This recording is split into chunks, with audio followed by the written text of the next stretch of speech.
She cheats, and kicks me out for a new man? I'll make them lose their sanity. Literally. If you like true revenge stories, you found the best place for your vengeful needs. I create them with fleeky visuals, dipped in artificial love.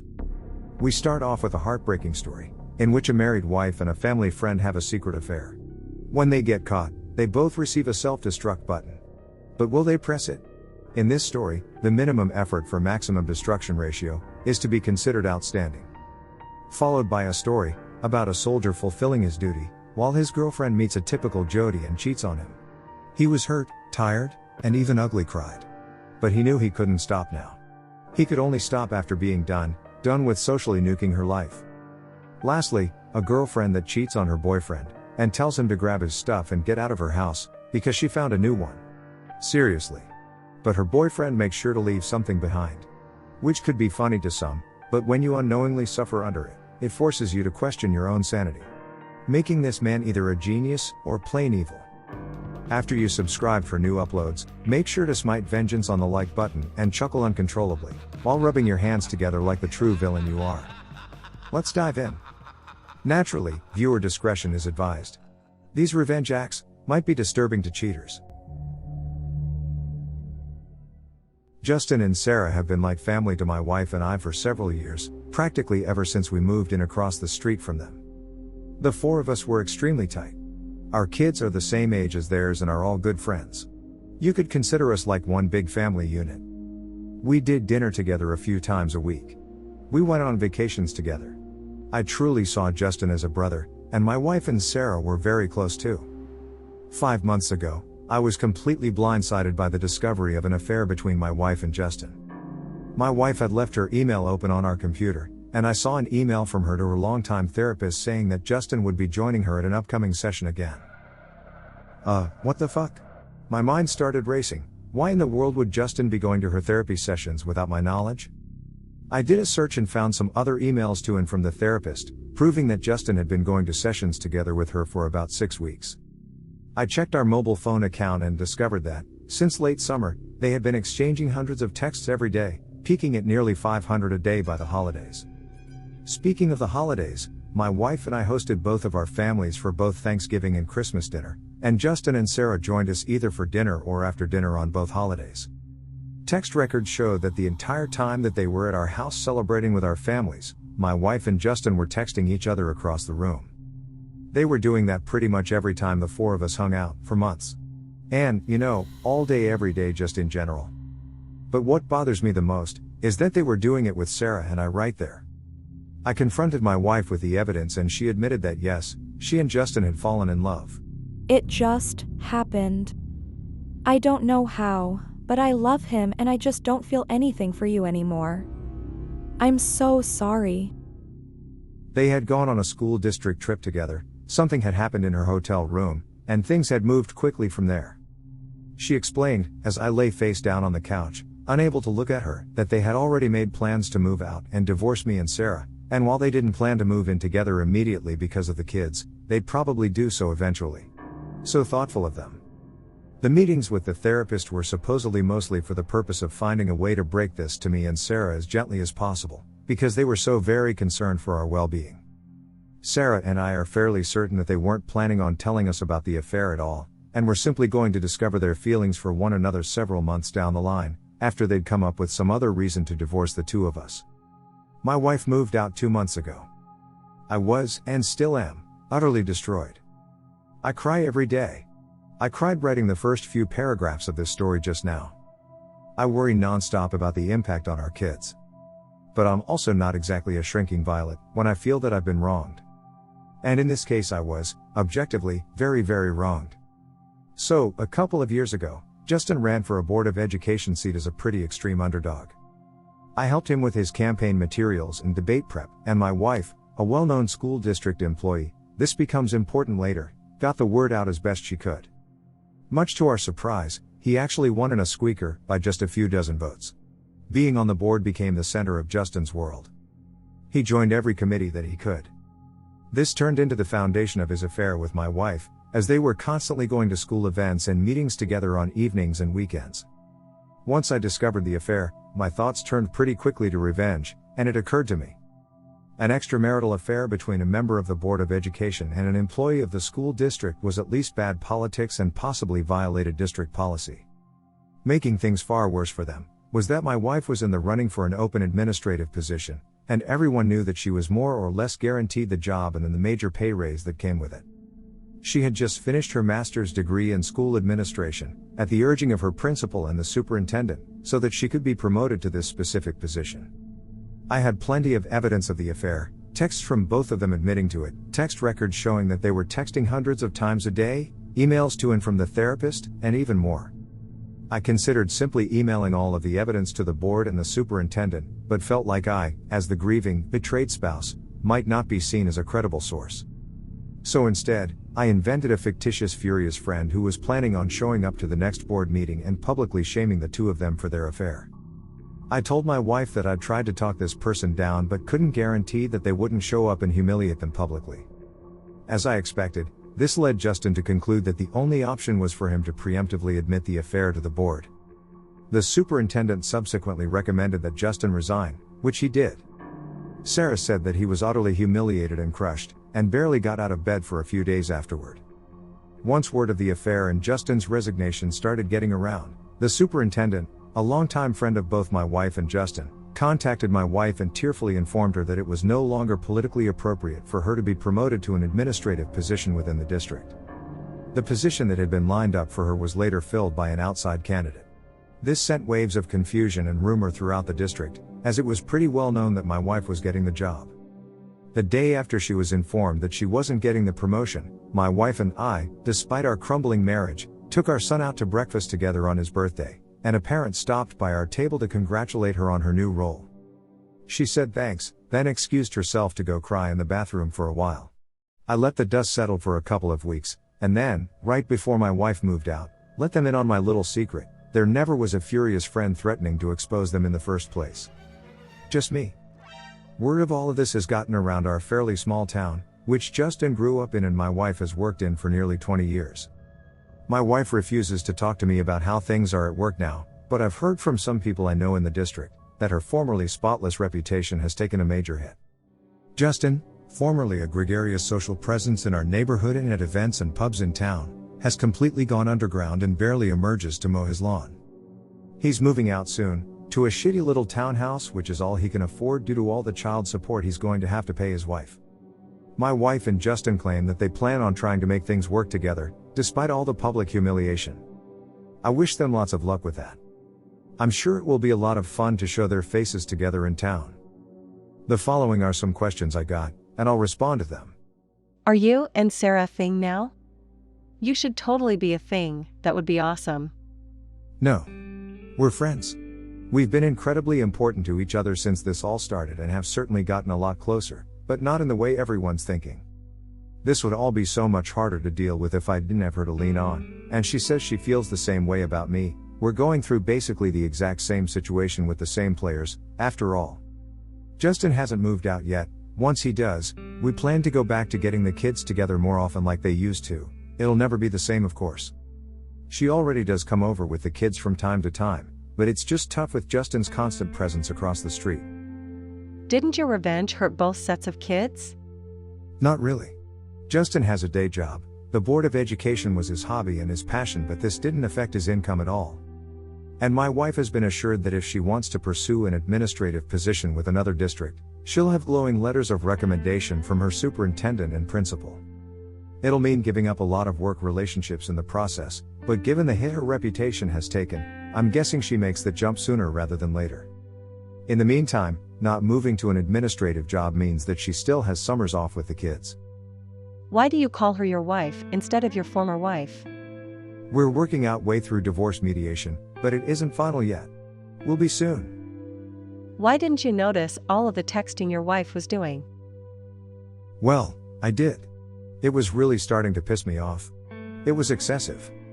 She has a big social circle and does tend to text a lot anyway, but it was really getting over the top, to the point where she was completely ignoring me and the kids. At one point in November I asked her to agree to a no phones at the dinner table rule, which she agreed to reluctantly, but then would pout through dinner, and eventually she just started using her phone during dinner again. All that said, I was blind. Not only was the texting getting weird, but her relationship with Justin was starting to make me uncomfortable. Sarah noticed it too and agreed.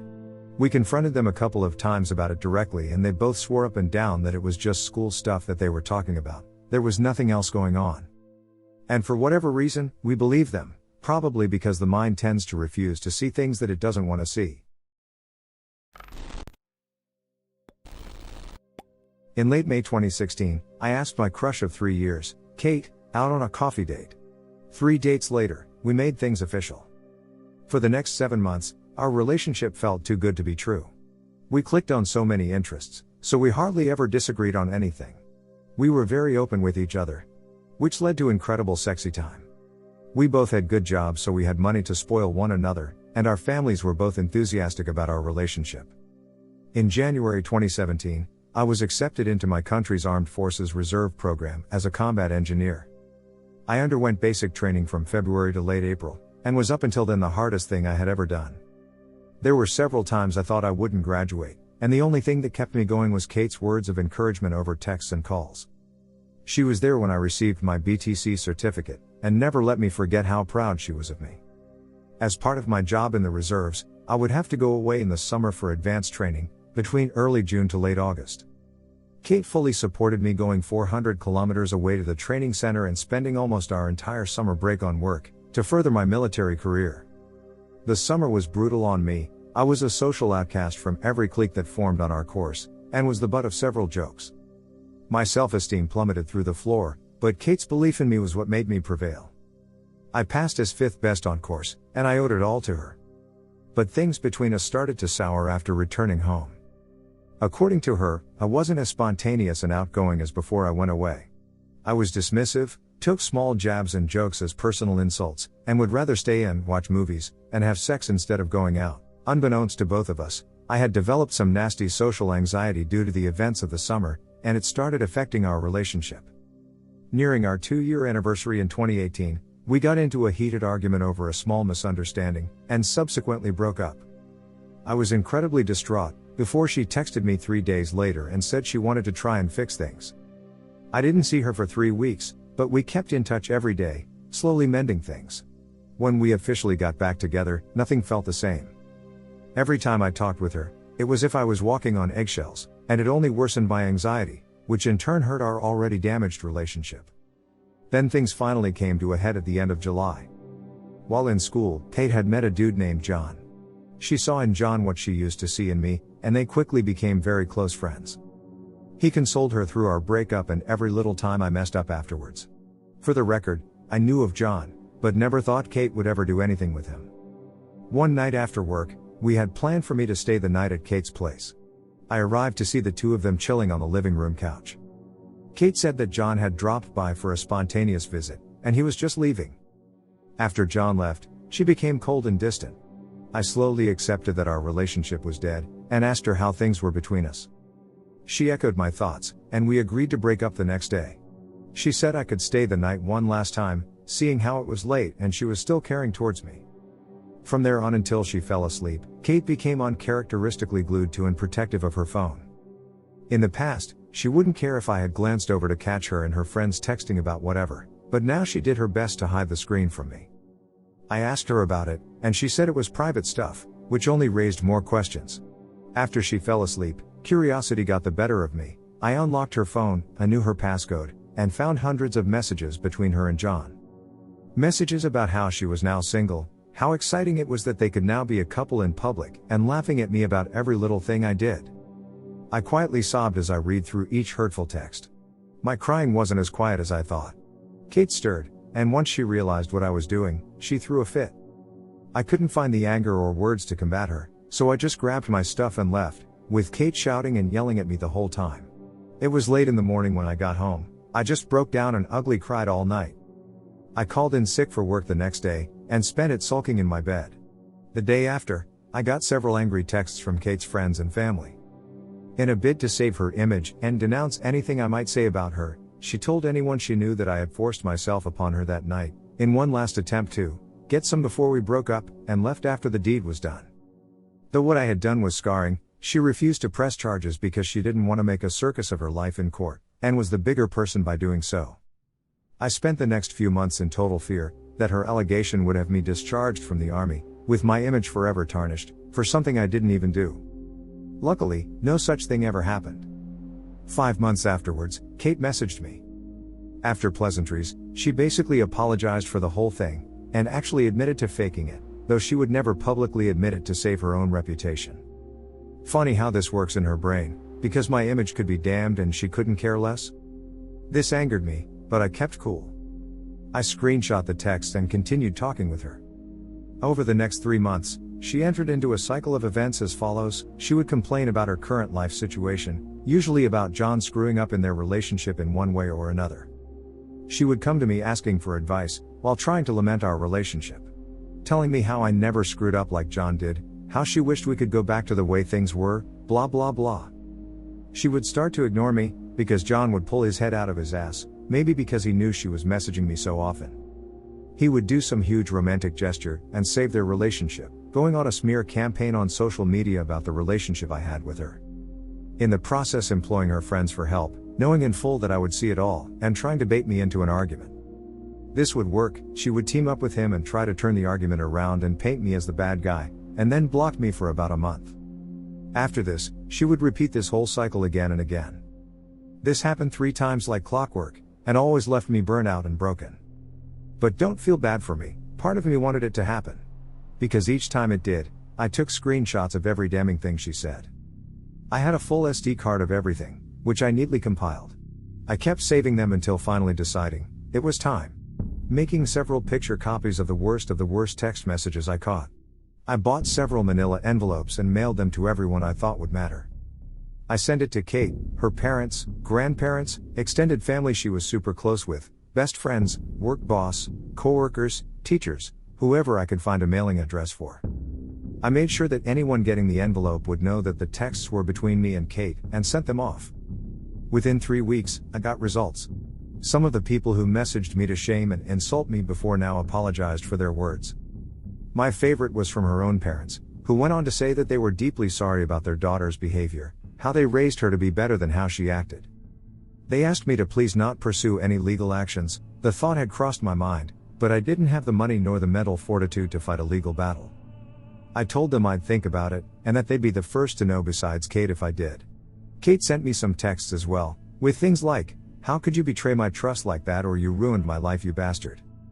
I didn't reply. I just read every angry text that flew in with a satisfied grin and then blocked her when they stopped. I never fully found out how badly her life was affected by my revenge, but I do know that she dropped out of school and no longer has a job. I hope John was worth it though. Thank you all so much for the kind words of support. A lot of people have been worrying about my mental state, so I thought I'd relieve those worries. I've been seeing a therapist for 3 months now, and have made significant progress. I can't begin to explain how much I owe her for helping me regain some semblance of normalcy in my life. I was in a relationship with this girl and moved in with her. We wouldn't be seeing each other for some time, because she went on a work trip. Everything was fine and we were together when she left. But then, she messaged me. She blatantly asked me to move out, because she was planning to come home with another man. She would refer to him as her new boyfriend. Seriously? Okay, I'll move out. But it would be strange. It would be as if I was never there though. So why shouldn't I leave something there for her? Let me get into my vengeful details. I got these little noisemakers, battery-powered ones the size of a quarter. They emit sounds at just the right volume, so that you aren't sure if you really heard it. So quiet, that 2 people could be sitting in an average-sized room, and while one can barely hear it, the other wouldn't hear a thing. They last ages, and fit perfectly in light fixtures and in wall outlets. I got a box of 20 of them for like $100 on eBay. While being cheap, it was priceless to me. I got in my creative mood and put them in all weird places in and around her house. I put one in her car and even hid some in a boat her dad got her. She grew up sailing and her family is wealthy. How I see it, I made her life richer by adding these devilish devices into her life. Now, these little bastards make a noise at complete random intervals, could be minutes, could be hours, could take a whole day off. They cycle noises like children laughing, a dying breath as they called it, a whistle, from scratching noises, To some other ones I can't remember, but you get the idea. It would be so unpredictable, it was near impossible for someone to just figure it out. Months go by, I get a new place, get my life back up. Now we had a few friends in common and one of them I kept up with. They were kinda sour about how she ended things, but they had grown up together and kept up the friendship, loosely talking and catching up on occasion. I never really asked about her, but one day we get to talking and he's wanting to prank some friends on a camping trip, so I tell him about the noisemakers. As I'm telling him about them, he slowly starts making this face, like he's gradually losing his shit. He gets this huge grin on his face and asks me, "You used these with your ex, didn't you?" And when I admit, he starts laughing hysterically. Turns out her new boyfriend had only lasted a few months, and had left telling her that he couldn't handle whatever was going on with them, specifically about their mental states. Turns out, they had both heard things and sometimes only one would hear them, which gave the illusion that something really sinister fucked with them or was going on in their heads at different times. They couldn't figure it out and eventually he wanted out completely. Especially after having run down all the crazy stuff that could be happening to crazy people. Like from believing to being infected with some brain worms the government put in their vaccines and stuff like that. It was amazing, I hadn't expected to hear anything about it, but now I rode that train for weeks. Thinking about it brought me higher joys than I ever experienced before. She moved out, told her parents she didn't want the house and to give it to her brother or sell it. Wouldn't tell them why. I always tell people who ask about her that I hold no grudge, but I don't tell them the part where I totally fucked with her so bad. While in doing so, I enter the realm that's Royal A.I worthy, and hit the blissful state of satisfaction, which you hit after you know you did a good job. My wife knows this story by heart, because it's her favorite one to tell. In some ways I'm not too proud of this, it was a long time ago and I was in a really dark place. The whole event just tipped me and I responded in a no fucks to give state the best I could, by just being a menace. She also did it all through a short impersonal email that just sucked ass. I'm not saying that's all an excuse, just some context. Also, the house was purged of the devices after she left. I let her brother in on it because they weren't close at all and he lived with their mom most his life. We were close because we gamed together and he was able to find all but 2 of them. He ended up using them for other pranks, for a long time.